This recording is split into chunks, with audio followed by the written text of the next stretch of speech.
जय श्री कृष्ण बधाने। तो आजनु बपोरनु जमवानुं छे आपणुं गांठिया दूधी बटाकानुं शाक छे अने हेल्धी भाणुं आपणे तैयार करीशुं। 250 ग्राम जेटली दूधी लीधी छे। दूधीनी छाल काढी नाखी, डुंगળી टामेटाने कटिंग करी साइडमां मूकी दीधा। 1 चमची तेल नाख्युं, मेथीना दाणा, लसण, मरचा, डुंगળી टामेटाने बधाने सातળી ग्रेवी बनावी दीधी। ग्रेवी बनाव्या पछी अर्धो ग्लास पाणी नाखी अने लगभग 5 થી 7 मिनिट सुधी शाक तैयार थाय छे।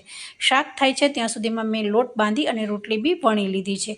हवे शाक थई गयुं छे गरमा गरम रसावाळुं। त्यार पछी उपरथी गांठिया उमेर्या छे अने आ रीते माटीनी कलाड़ीमां तमे आ रीते रोटलीने एकदम फुलका तैयार करी शको छो। तो आपणुं हेल्धी एकदम बहु मसाला नथी अने ए बहु तेलवाळुं शाक नथी। आपणुं बपोरनुं जमवानुं तैयार थई गयुं छे।